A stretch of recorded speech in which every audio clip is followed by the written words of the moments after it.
नमस्कार, सनातन संस्कार पीठ में आप सभी का हार्दिक स्वागत है। इस सृष्टि में दृष्टिगोचर समस्त विश्व ब्रह्मांड एक निश्चित, नियमित और वैज्ञानिक रीत से महत्वपूर्ण अनुशासन में बना हुआ है। पृथ्वी, सूर्य, चंद्र और सभी ग्रह, समुद्र, नदियां, पहाड़, ताप, शीत और बरसात, यह सभी प्रकृति के द्वारा निर्धारित अनुशासन का पालन करते हैं। प्रकृति के इन घटकों में जब कभी भी तिल मात्र भी परिवर्तन होता है, अर्थात वे अपने अनुशासन को, प्राकृतिक नियम के पालन को छोड़ देते हैं, तब सृष्टि में प्रलय जैसी स्थितियां उत्पन्न हो जाती हैं और भारी उथल पुथल मचने लगती है, जिसके परिणाम स्वरूप बाढ़, भूकंप, भूस्खलन, तूफान जैसी आपदाएं आती हैं। प्रकृति अपवाद स्वरूप ही अपना अनुशासन तोड़ती है, अन्यथा यह संसार क्रमबद्ध, सुव्यवस्थित अनुशासन का पालन करता है। इस प्राकृतिक अनुशासन से सृष्टि का हर घटक जुड़ा हुआ है। उसमें सभी जीव जंतु और निर्जीव वस्तुएं भी शामिल हैं। सृष्टि के सभी जीवधारियों में सर्वश्रेष्ठ और अद्भुत क्षमता संपन्न मानव शरीर भी प्राकृतिक नियमों से बना हुआ है। जैसे वैश्विक तापमान में कुछ डिग्री का उतार चढ़ाव ग्लोबल वार्मिंग और अन्य प्रकार की प्राकृतिक आपदाओं का आमंत्रण कर सकता है, ठीक वैसे ही प्राकृतिक नियमों से बंधे हुए हमारे मानव शरीर के साथ जब प्रकृति का तालमेल बिगड़ जाता है, तब हमारे जीवन में शारीरिक, मानसिक और आध्यात्मिक परेशानियां बढ़ने लगती हैं। आज से हजारों वर्ष पूर्व जब भारतीय संस्कृति विज्ञान और आध्यात्म के क्षेत्र में अपने चरम उत्कर्ष पर थी, उस समय हमारे ऋषि मुनियों ने मानव शरीर की सुरक्षा, संरक्षण और दीर्घ आयु के लिए कई योग साधनाओं की शोध की थी, जिनमें से सबसे सरल और महत्वपूर्ण योग साधना स्वर योग भी है।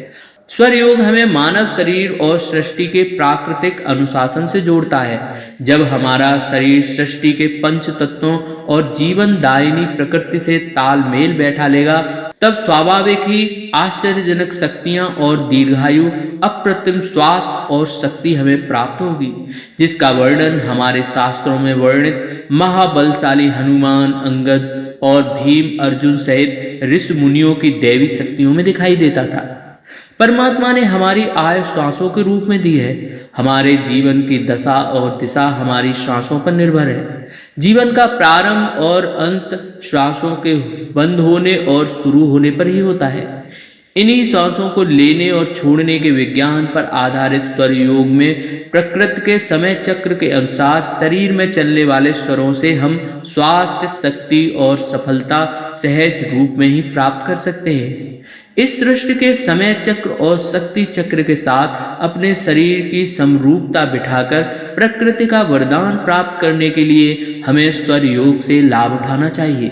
सृष्टि में सूर्य और हमारा ग्रह जिस पर हम निवास करते हैं, उसका संबंध अत्यंत महत्वपूर्ण है। सूर्य की शक्ति, ऊष्मा और ऊर्जा से पृथ्वी पर प्राण संचारित होता है। सूर्य के आधार पर होने वाली काल गणना के अनुसार ही दिन, रात्रि, सप्ताह, पक्ष, महीने, साल और जीवन का क्रम चलता है। दिन रात में प्रवाहित होने वाली इस प्रकृति की सूक्ष्म शक्तियों को हम स्वर साधना के द्वारा ग्रहण कर उनसे महत्वपूर्ण लाभ उठा सकते हैं, जिसके लिए हमें स्वर योग के अंदर वर्णित इड़ा पिंगला स्वर को काल गणना के अनुसार चलाना होगा। अर्थात प्रकृति की शक्तियों से शारीरिक, मानसिक और आध्यात्मिक, दैहिक, दैविक, भौतिक लाभ उठाने के लिए हमारे स्वर प्रकृति के अनुरूप चलने चाहिए। आधुनिक समय में प्राचीन हिंदू काल गणना का सामान्य ज्ञान आपको होना आवश्यक है, जिसके आधार पर आप अपने स्वरों को संबंधित तिथियों के अनुसार चलाकर प्रकृति से तालमेल बिठाकर लाभ उठा सकते हैं। एक क्षण मात्र से लेकर युग युगांतर की काल गणना हमारी भारतीय संस्कृति में हजारों वर्ष पूर्व से ही प्रचलित रही है, परंतु हम यहाँ मात्र स्वर योग के लिए आवश्यक सामान्य हिंदू काल गणना के संबंध में आपको जानकारी देंगे। हिंदू काल गणना सूर्य के आधार पर की जाती है। जब सूर्य उदय होता है, तब से दिवस की शुरुआत मानी जाती है।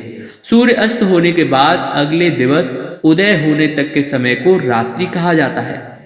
सोमवार से लेकर रविवार तक एक सप्ताह होता है। एक माह में सामान्य तौर पर 15-15 दिन के 2 पक्ष होते हैं। माह के प्रथम पक्ष को कृष्ण पक्ष और द्वितीय पक्ष को शुक्ल पक्ष कहते हैं। 12 माह का एक साल होता है। स्वर योग में आपको कृष्ण पक्ष, शुक्ल पक्ष एवं तिथियों की जानकारी होना आवश्यक है।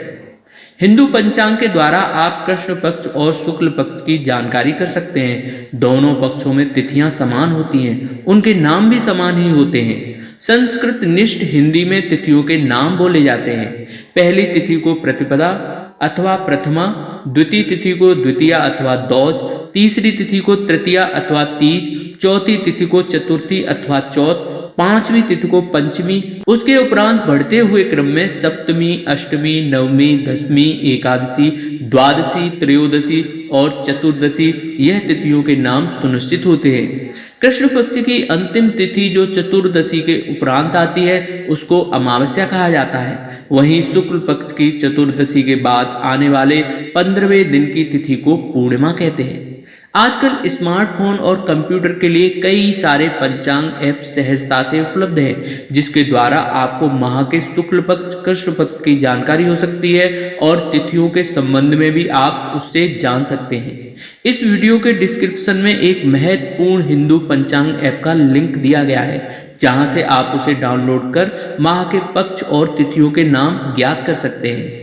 अगली वीडियो में किस पक्ष की कौन सी तिथि में आपके शरीर का कौन सा स्वर चलना चाहिए, जिससे आप स्वास्थ्य, समृद्धि, सफलता और दैवी शक्तियां प्राप्त करने में सक्षम हो सकते हैं, उसकी जानकारी दी जाएगी। आपको यह वीडियो अच्छा लगा हो तो चैनल को सब्सक्राइब करें और घंटी वाला बेल आइकॉन दबाना ना भूलें। वीडियो को लाइक और शेयर करना ना भूलें। धन्यवाद।